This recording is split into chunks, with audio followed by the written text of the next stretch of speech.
Hey, before we get started, I wanted to let you know about a promotion we've got going on right now for the graduate in your life. This time of year, millions of high school and college students are transitioning from one stage of life to another. But just because school's out doesn't mean that learning has to stop. You can help them on their journey with a subscription to the Next Big Idea Club. They'll get the smartest new nonfiction as chosen by our curators, Malcolm Gladwell, Susan Cain, Daniel Pink, and Adam Grant. Just go to nextbigideaclub.com and use the code GRADUATION to get 20% off a new or gift membership. That's nextbigideaclub.com and use the code GRADUATION at checkout. Okay, on with the show. LinkedIn presents.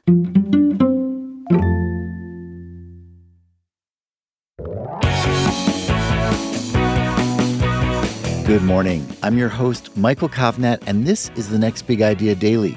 Quick masterclasses from the best new nonfiction in under 15 minutes. Make sure you're following the show to get new episodes and sign up for our free companion newsletter using the link in the episode notes. Now, would you like to be a better leader? What's that you say? You're not a leader? Sure you are. Whether it's in the conference room or in the living room, the way you behave has a big influence on those around you. And wielding that influence wisely doesn't mean you have to be some kind of big shot making dramatic moves. In fact, according to Paula Davis, it's the little things that matter most. As a burnout expert and author of Lead Well, 5 Mindsets to Engage, Retain, and Inspire Your Team, Paula says the best leaders aren't necessarily the boldest or loudest. They're the ones who do the tiny, noticeable things. A thoughtful thank you, a well-timed check-in, a moment of real recognition. These micro moves create major impact. So if you want the people you work or live with to be resilient, engaged, and maybe even happy, Paula's got some big insights for you coming up right after this quick break.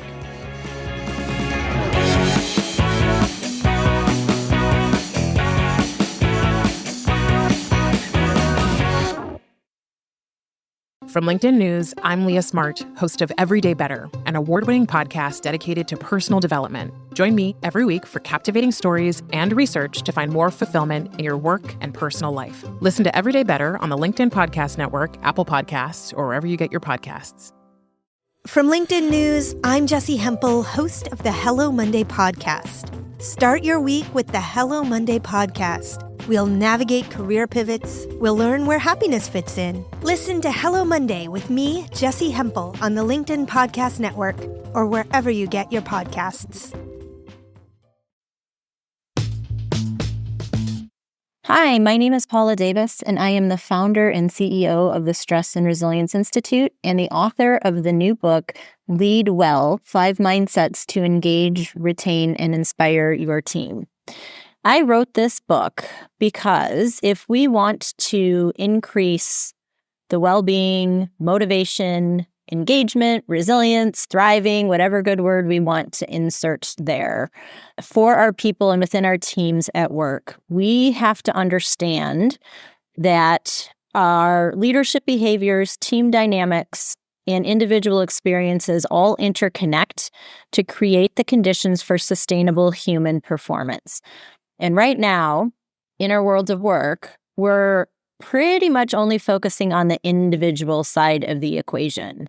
We need to now advance the conversation to address root causes and sources of stress and disengagement and burnout. And that's where my mindsets come in. So I wrote this book specifically for leaders to be able to think about and to have a framework to be able to now address and deal with some of the root sources or causes of chronic stress and disengagement that they see or may experience with their teams and in their workplaces. Insight number 1 is the first mindset, and I oftentimes will encourage leaders to start with prioritizing sticky recognition and mattering. So sticky recognition is a phrase that I created, and I created the definition for it as well. And it's basically just a way to show an individual or to show a team the evidence of their impact. So we know when we're keenly aware of the impact that we're making at work, it really, really ignites a lot of powerful psychological fuel, as I call it. Once sticky recognition is there, it activates something deeper, which is our sense of mattering. It's a fundamental human need that we have in our world of work and in our lives and in our communities to know that we matter. And mattering is a powerful combination of both achieving, so I'm achieving goals that are important to me, and I'm also being noticed or recognized for what I am doing. There are 2 TNTs, or tiny noticeable things, that I want you to think about in terms of being able to activate this mindset. The first one is to say a thank you plus. So a thank you plus is simply a thank you with a little bit of extra added to it. And the extra piece is the why or the because. So if I asked you, why are you appreciating someone or thanking someone or recognizing someone, that how you would answer me is the plus part of the equation. So instead of saying thank you to someone, which is, of course, a very good start, you can say to them, thank you. The way that you summarize those reports helped me be able to see the key takeaways clearly, and I was able to have a much clearer conversation with the CEO because of it. It's that little extra piece that is what sticks or resonates with us beyond the thank you. The second TNT that you can do to activate sticky recognition and mattering is to notice strengths in other people. And so I was out with a friend of mine, and we were leaving a restaurant, and my friend went to go get the car. And as he was doing that, I noticed a different friend of mine walking down the sidewalk, and I hadn't seen her in a long time. And I ran up to her and gave her the biggest hug. And I said, Sandra, it's so great to see you. And when I got in the car, my friend said, I really like the way that your face lights up when you see your friends. And so it was just noticing that strength of kindness in me and how I react to my friends, which was very powerful. Amplify what I call ABC needs. The A stands for autonomy, the B stands for belonging, and the C stands for challenge. So this trio really forms the basis for a number of well-being models and frameworks, and it's really, really powerful. So there are several TNTs that I want you to think about in order to be able to expand the ABC needs of your team. For the A, I want you to expand how you think about autonomy. So with autonomy, we oftentimes think about solely where people work and when people work, but I want you to think about, can you give people more decision-making authority? Can you allow them to be more creative in their work? Can you allow them to take more control or lead over who they connect with at work? So being able to expand that is great.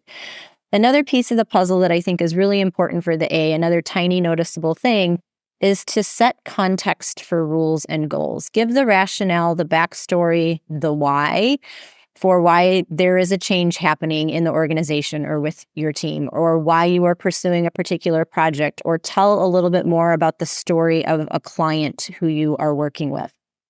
For the belonging piece, that sense of connection is really important. But as we continue to, I think, figure out how to deal with hybrid and remote work models, that connection piece needs to happen with a lot more intentionality. One of the TNTs, or tiny noticeable things you can do to amplify connection, is to schedule unstructured time with someone, with people on your team. Take 10 or 15 minutes every couple of weeks and ask people, what has your attention right now? That's a much more powerful question than how are you doing? And will, over time, I think, lead you to be able to get to know the people on your team in a little bit more of a deep way. The last piece of the puzzle is the C, or challenge. And it is very clear that people report that one of the things that they most want from their world of work is to feel a sense of opportunity and growth. And if they don't see a clear path forward for that, they will not hesitate to leave the organization. And so one of the things that you can do, a tiny noticeable thing, is to help them seek out mastery experiences. So help them understand or get to know what are the different skills that they want to develop and how do they want to grow, and then find opportunities that allow them to do that. And one of the best ways to promote mastery experiences is to actually learn by doing. So if I'm someone who says that I want to get better at public speaking, you can help me find opportunities perhaps to lead a team meeting or to present at a conference or to otherwise put myself out there in a way that is going to help me develop the muscle of building my public speaking. Build Workload Sustainability. This was a tough chapter to write, and I didn't want to do it, but I knew I would not be able to give you the type of book that I wanted to share with leaders if I didn't tackle really what was, a huge issue. And what it came down to, once I started to dig into all of the layers that go into making workloads sustainable, there are a lot of things, more things than you may think of as a leader, that are within your control. And really what it came down to were two things: establishing really good teaming practices and really good recovery practices. So the book chapter actually focuses just on that first part, which is building good teaming practices. And one of the best things that you can do, a tiny noticeable thing that will help, is to do a meetings audit. Really take a step back and look at how many meetings you were part of, how many meetings are people on your team involved with. Do you have to have a meeting? Is there another way you can communicate information? Can meetings be shorter? Can you add an agenda so that there's structure and clarity? So lots of questions to ask around that, but that's a really, really powerful strategy. Build systemic stress resilience. And we have all heard the word resilience, but I still believe it to be one of the most misunderstood words in our world of work. And basically what it is to help people simply develop their capacity to manage challenge, change, growth, problems, failures, setbacks, and to grow from those challenges, problems, and obstacles, right? And so resilience actually lives at the individual level, the team level, and the organizational level. But resilient teams really show four big capacities. They have a lot of team efficacy, meaning that they have a lot of collective confidence. They are confident in their ability to achieve their goals and manage the challenges and outcomes that they face. They have clear roles and responsibilities. And we also know that providing clarity around roles and responsibilities is a factor that increases the A in the ABC needs model and mindset too as well. Resilient teams are also really good at improvising. I think about this as the MacGyver rule, right? If they encounter a challenge, they're keenly able to chat, pivot, figure out plan B, plan C, perhaps. And then the last big capacity for resilient teams is psychological safety. There's a lot of cohesion and trust and ability to be able to talk about failure and when things don't go right. And so a TNT, or tiny noticeable thing that you can use to expand your team's resilience, is to debrief together after micro challenges. So don't wait for the big project to finish or the big thing to end. Whenever your team even encounters just a minor little stumble or setback, use that as an opportunity to come together and talk. Promote values, alignment, and meaning.